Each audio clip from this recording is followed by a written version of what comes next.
Section 2.7, Precise Definition of Limits. All right, this is our last section. It's going into these epsilon delta proofs that if you're in a math major, you'll see them for sure when you get to your proof courses like analysis. So let's define and talk about the key idea of this section. If the limit as x approaching a of f of x equals L, then you would want the distance between f of a and L to be 0, or really close to 0. Note that f of x and L represent y values for a function. Similarly, you want the distance between x and a to be 0 or really close to 0. Note that x and a represent x values for a function. The closer f of a gets to L, the closer x gets to a. So we're essentially enclosing these limits, where we have these horizontal lines and these vertical lines where that's where your line crosses and touches it. Now, visually, that's what's happening. We're trying to create such a small value, which we'll call that epsilon, such a small value that it's almost nothing. So we're saying that if it's true for such a small value, then it's there for sure. Let's do an example. You are given the following linear graph with the limit as x approaching 3 of f of x equals 5 for each value epsilon greater than 0. Determine a value delta greater than 0 satisfying the statement. So our statement is the absolute value of f of x minus L is less than epsilon for 0 less than the absolute value of x minus 3 less than delta. Note, when picking a delta, choose the smaller of the two values. Okay, so we're going to do this using a picture and try to see what we can come up with. So we have our function, f of x, and according to this first rule, we have f of x minus our limit is 5, is less than epsilon. Okay, well, our first problem that we have is saying let epsilon equal 1. Okay, so now we have this absolute value of f of x minus 5 is less than 1. Okay, so what should f of x be to make this true? Well, you can always rewrite it.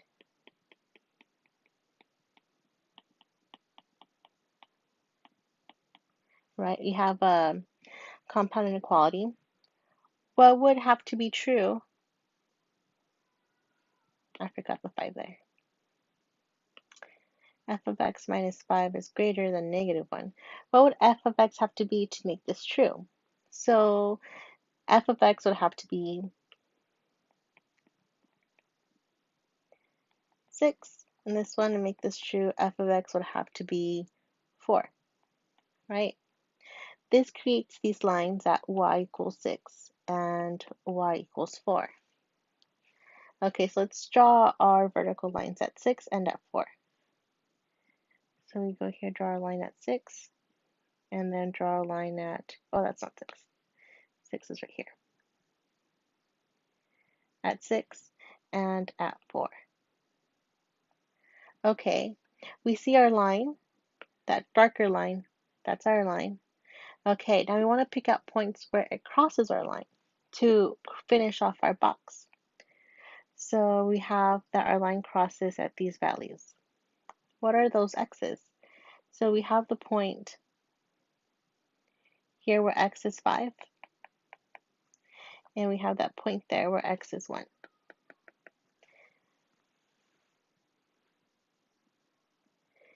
Okay, so looking at our limit, how far off is it, the distance from our limit to the point where it crosses?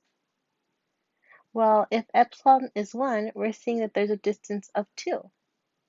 So then that epsilon has to be 2. So if epsilon is 1, then delta is equal to 2.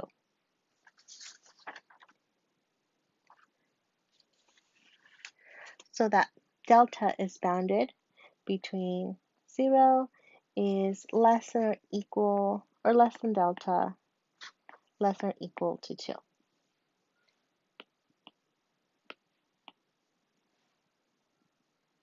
Okay, let's take a look at the same function, but now our next example is asking us to consider 0.5.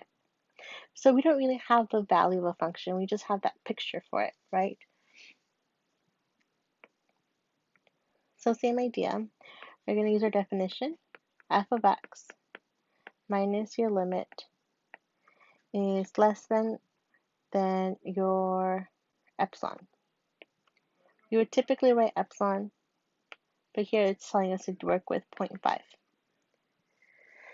Okay, so then we have our function f of x minus 5 is less than 0.5, and f of x minus 5 is greater than negative 0.5. So we see that f of x would have to be 5.5, and f of x would have to be 4.5, right? We're just getting f of x by itself, essentially. Again, we create horizontal lines at 5.5 and 4.5. So let's take a look at our picture and erase our markings that we did before. Okay, so we have horizontal lines at 5.5, so 5.5 right here,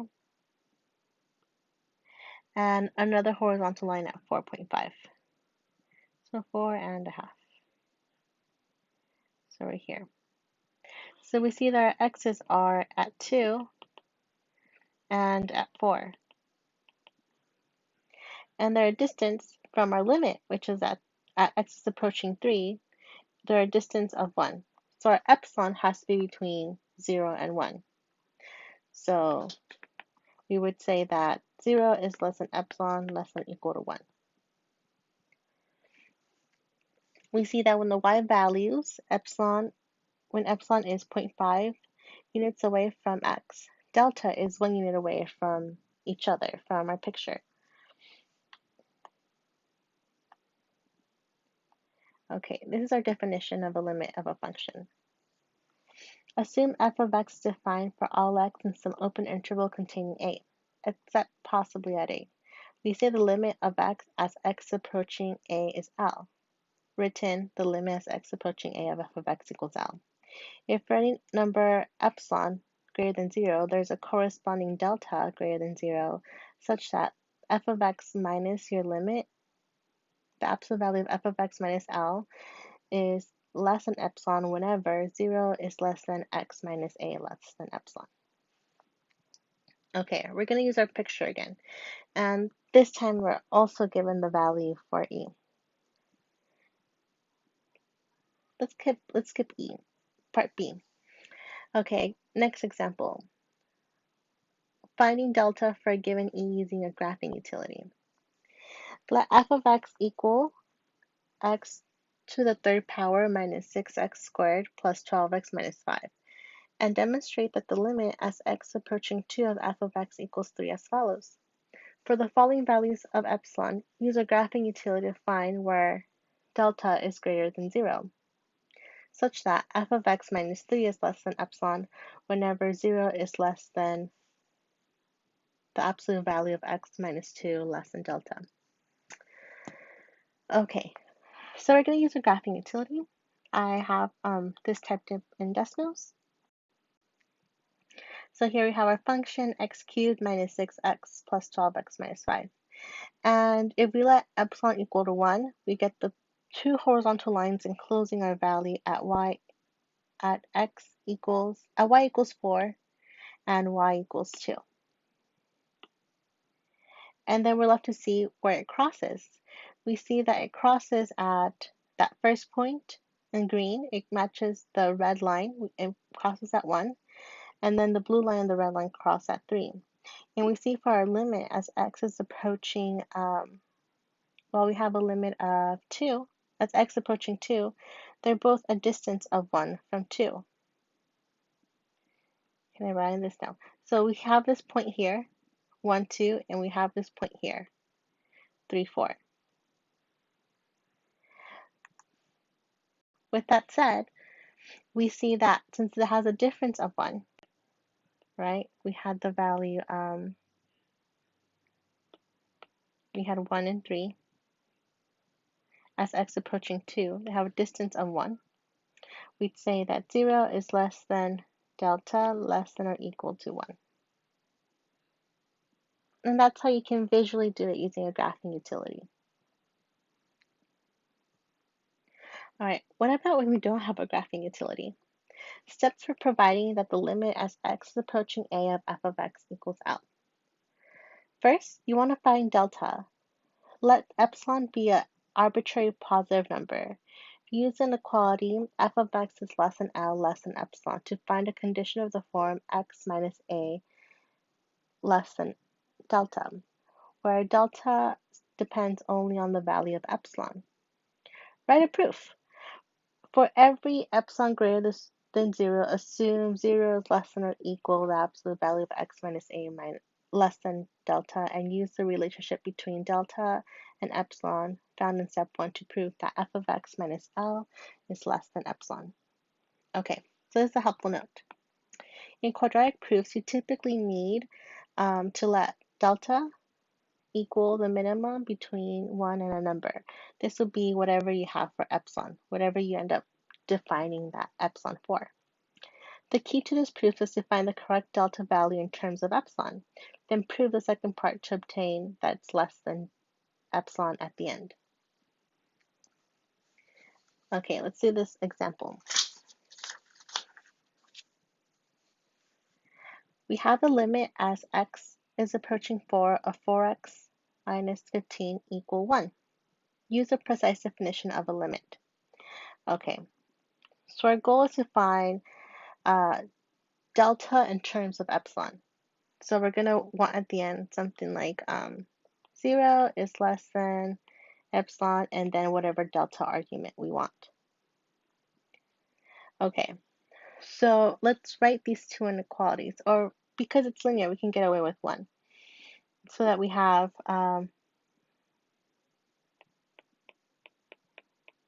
f of x minus L is less than epsilon. And I got this from our definition right above. F of x minus L is less than epsilon. Okay, well, f of x is our function here, and our limit is 1. So we can go ahead and replace that. We have 4x minus 15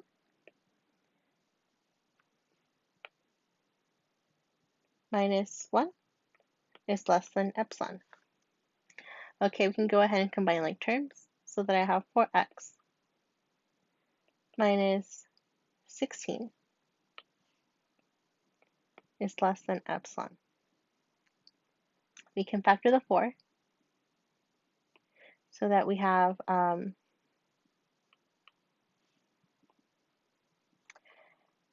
4x minus 4 less than epsilon. Okay, we know we're on the right track because we also have our other argument for delta. We have for delta x minus a is less than delta. We have x minus our a, our argument for a is 4. Okay, so we have that here, we have that there, so we know we're in a good place to stop. Now we want to get this by itself, so we divide by 4, so we're left with x minus 4 is less than epsilon over 3. So we have the same argument for epsilon and for delta. So we have now written epsilon in terms of delta, so that our answer is epsilon over, I wrote 4.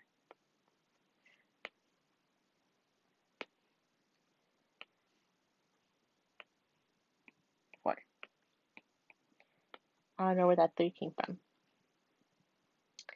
Okay, so that's how it is when it's linear. It's not so bad. But what about when we have a quadratic? Keep in mind, I gave you a hint there.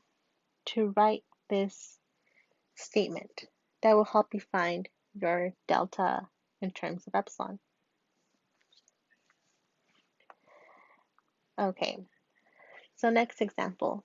We want to prove that the limit as x is approaching 5 of x squared minus 25 using the precise definition of a limit. Okay, well, to begin, we want to remember that we're going to write a definition for delta equal to the minimum between 1 and some number. That's where we're going to find our epsilon. Okay, let's start off with our two definitions. We have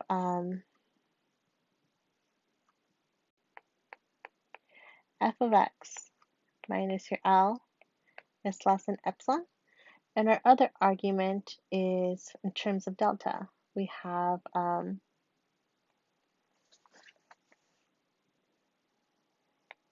0 is less than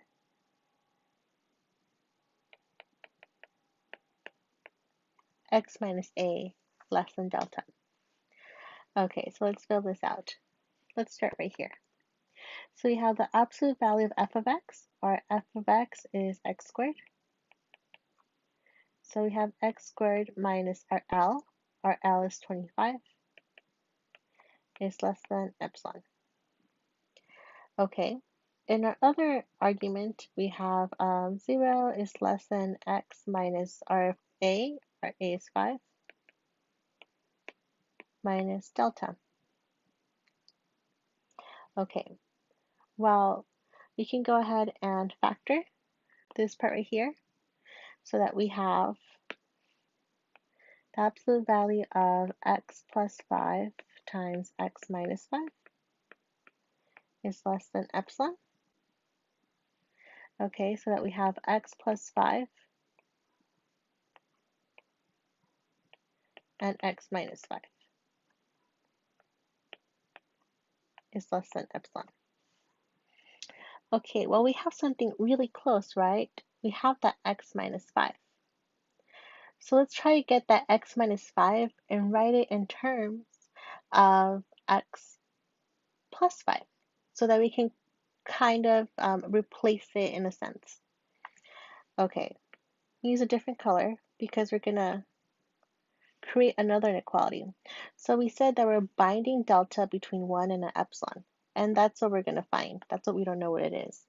So we're going to say that delta, we're going to create the inequality of the absolute value of x minus 5 is less than 1. So since we have a compound inequality, we can write it as negative 1 less than x plus 5, x minus 5 is less than 1. Okay, we want to make it look like this. We want x plus 5. So what do I need to do to all three sides of my inequality to get x plus 5? I need to add 10, right? Plus 10 will give me x plus 5. So let's add 10 to all three sides. Note, this is not how your book does it. Your book does it a very different way, very odd. This is a quick trick. Okay, so negative 1 plus 10 gives us 9, less than x plus 5, less than 11. Okay, so we now have that argument to replace x plus 5 in a sense. So now we're going to pick between these two numbers. Pick the one that's largest, the absolute value of the largest one. So 11 is our largest. We're going to go ahead and bound everything between 11 so that we have negative 11 is less than x plus 5 is less than 11. Okay, so in a sense, we have the absolute value of x plus 5 is less than 11. So we're trying to write it just to that single inequality. We're trying to get back to that. So that's why you bind it by a larger number. And by larger number, I mean if it's negative, if it's a bigger number, that's the number you want. Okay, so we can now rewrite this to be x minus 5, or x plus 5, x minus 5, is less than 11 delta, because that's what we have for these two.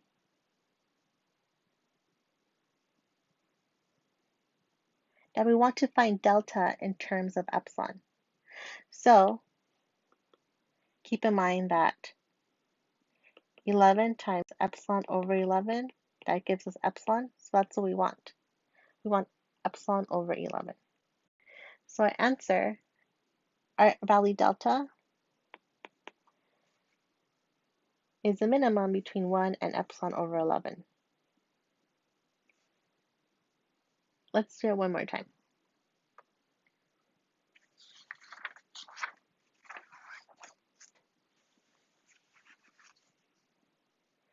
All right, so we want to create our two arguments.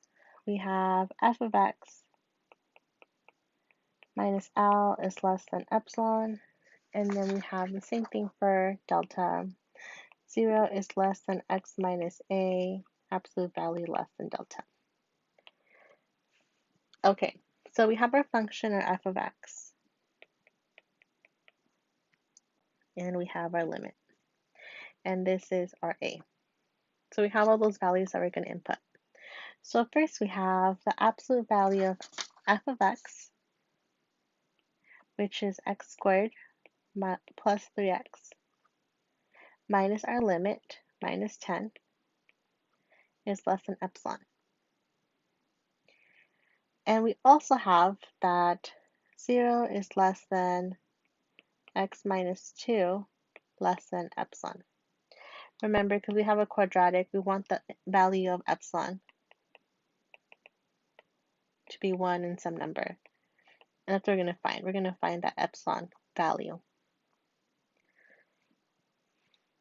Okay, so our leftmost inequality does factor, so that it factors to be x plus 5, x minus 2,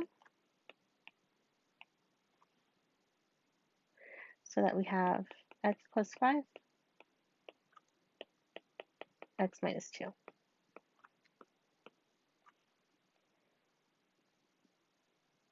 Okay, so we see we're on a good position because I have that x minus 2.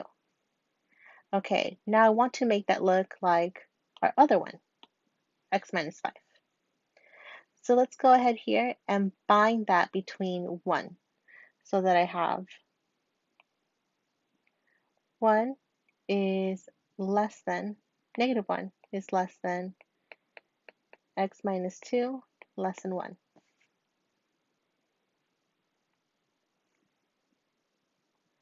Okay, so we want to make it look like x minus 5. What do I have to add to all three sides to make that at an x plus 5? We have to add 7.